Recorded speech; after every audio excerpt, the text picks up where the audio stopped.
Welcome back to Your Hour. Joining me now is Cindy Claycomb. She is the City Council member in District 6, and she's also running for re-election.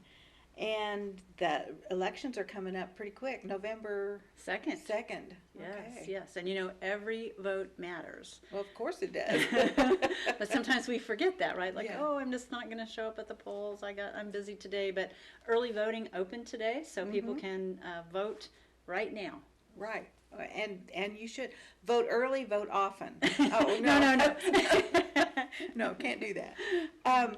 So what kinds of things do you find to be important in our community? Yeah, but so when I talk to people in our community, the things that I hear are that they want thriving neighborhoods, and they want a strong local economy, and they want a vibrant quality of life. So you think, well, what does that mean?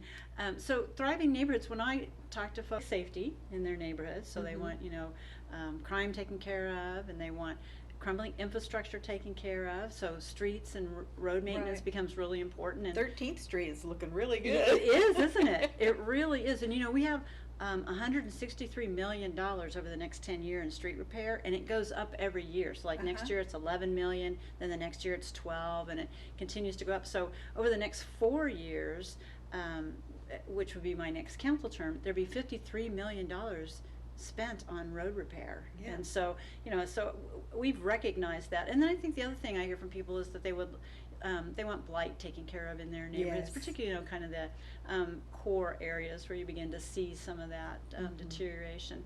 And then strong local economy, people want good paying jobs, and employers want the workforce to fill them, those jobs. So those kinds of things. Ease of doing business for small businesses becomes important, and the city just launched a new website. It's called workwith.wichita.gov, and it's a one-stop small businesses to look at.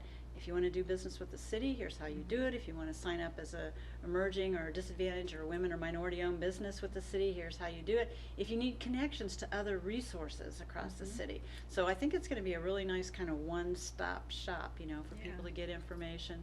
And then a vibrant quality of life. People want their parks and recreation and cultural arts, and a lively urban core. And so those are the things I hear when I'm out in neighborhoods, at neighborhood meetings, or now knocking door to door, or just meeting with individuals. Well, and I noticed that, some of the questions that came up when you were at our house over the National Night Out, one of the questions that came up was the Century 2. Right. Well, that's been addressed already. So can you tell us what they've decided on that? I can. So Century 2, there's two pieces to that, right? The operations of it and the facility. And what's we voted on in terms of operations is to have a private firm manage that. And so it's ASM Global. They are the company that also manages Intrust Bank Arena and the Orpheum Theater. And so they will be managing just the operations. The city still owns the building, still has control of the building and all of that, but someone to bring in acts and to they do all the booking. They'll do all of that for us. And I think that and they not only do they manage Intrust Bank Arena and the Orpheum, but they manage 325 venues around the world, and so they have really good really good credentials for doing that, and have those connections to bring in good shows and to bring in good meetings. So I'm excited for that. I think they've done a good job with the Intrust Bank Arena and the Orpheum both. I do too. For some time. So yeah, I do too. So that was a good solution, because that saved Century 2 from being torn down. Yeah, because a lot of people really were against that. When I knock on doors in District 6, and when I again attend neighborhood meetings and talk with people, there is that I think a lot of desire to figure out how do we save Century 2 and what do we save it for? Because I think that is the question. Right. How should it be used? And so for right now, having this management firm in there really helps bring, like I said, brings activity to Century 2. Right, and I think that's a really good deal. And I know when I drive around sometimes, especially downtown, I've noticed that there's a lot of empty buildings, and that disturbs me, because it seems like that's a sign of business not being good, and people are going out of business and all this. And you know,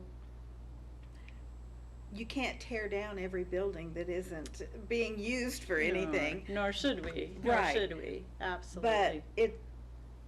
it seems like it's so hard to find usable space for different venues that is affordable. Yeah, and I think we see ebbs and flow in that in terms Mhm. of, spaces being open and spaces not being open, and that sort of thing. If you look right now, like at what's going on in Delano, there's just like a total resurgence of, Yeah. and it's hard to find openings there if you want to have a business. There are some, Yeah. but just seeing a total resurgence of that part of downtown, and I think that kind of thing is wonderful. And so you kind of Mhm. see ebbs and flows in those kinds of Yeah. things. And so what we're hoping is that or what we work on is that trajectory increases, right? That we Mhm. fill those buildings and we keep them full with private businesses mostly. Right. Well, and I've noticed too, like over on 21st Street, 21st and Amadon, there was a car repair place, or car tire place or Mhm. whatever. It's been empty, and now there's something going in there that's, it's going to be like 2 or 3 different businesses. Yeah. And I think that's Yeah. great. We've been watching their progress. Yeah, that 21st and Amadon area is just, again, another place that's seen a resurgence in our community, right? When, it was Twin Lakes, it was, Yeah. and then it kind of went down, and now it's just a total resurgence, and I think it's wonderful. You bet. Well, Cindy, good luck to you, and Thank thanks you. so much for joining us Yeah, today. Cheryl, thanks for having me on. I appreciate it. And we'll be right back in just a couple minutes with Ben Blankley, who's a school board member.